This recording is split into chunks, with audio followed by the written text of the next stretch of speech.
Hindi maganda yung nangyari sa Lakers sa first game nila kontra sa Minnesota mga pare ko, dahil kung sa first quarter na hawakan ng Lakers ang double digit lead sa pangunguna mismo nitong si Luka na may 19 points, inabot naman ng kamalasan sila pagpasok ng second quarter game, at itong Minnesota yung gumawa ng magandang run dyan mula sa 51.2% na shooting mula sa field at 21 of 42 mula naman sa 3-point range, na nagpakita ng grabing shooting efficiency yung mga yan pagpasok ng second quarter. Diyan na rin mismo mga pare ko nakuha ng Minnesota yung malaking kalamangan. Pinangunahan nila Jaden McDaniels ang Timberwolves na may 25 points at 9 na assist, kasama itong si Edward na nag-ambag ng 22 points, 8 rebounds at 9 assists sa game.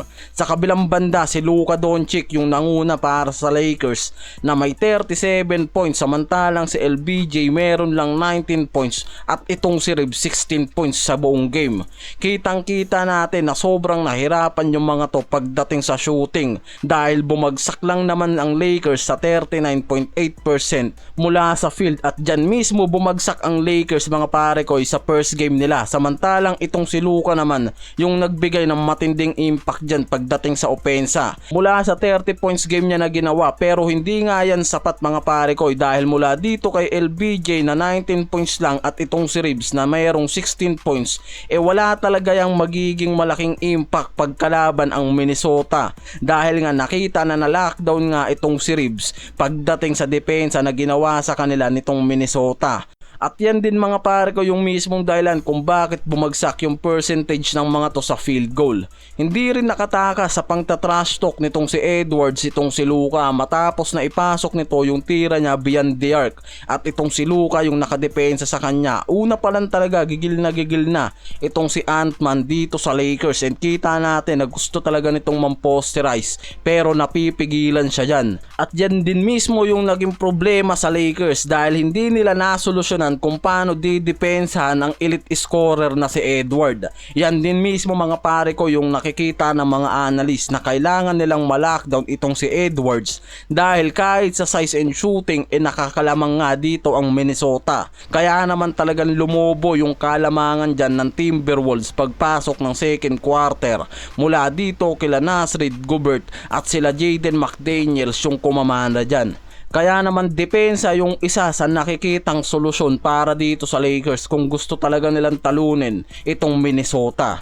Dahil kung iisipin naman talaga natin, nakalamang ang Lakers sa opening quarter dahil nagtala sila ng 5 offensive rebounds, samantalang ang Timberwolves isa lang yung offensive rebounds na nagawa nila, na mismong nagbigay daan sa open 3-point attempts. Kaya ang Lakers nakapag-record pa ng 7 of 12 mula sa 3-point range, at yan yung isa sa nakikita nilang solusyon dyan. Pero mula dito kila Nasrid at Randle na kumuha ng 12 to 2 run na nagbigay mismo sa kanila ng 33 to 30 lead na may 19 to 15. Diyan na mismo hindi nagawang makahabol ng Lakers mga pare ko, dahil lumobo pa sa higit 20 yung binigay sa kanilang kalamangan dyan pagpasok ng fourth quarter. Pero nababa pa yan ng Lakers sa 14 pagpasok ng 5 minutes. Kaya ang kailangan nga raw talaga ng Lakers masolusyonan ngayon yung consistency pagdating sa scoring at offensive numbers nila. Dahil kung magpapatuloy na si Luka lang yung gagawa ng malaking numbers, talagang mahihirapan yung mga to, lalo na nasa small ball lang sila. Samantalang itong Timberwolves hawak ang size and shooting pagdating sa serye na to. Kaya kailangan ng mga to makuha kung paano nila madidepensahan mula sa ilalim at labas ang Minnesota sa serye nila sa playoffs.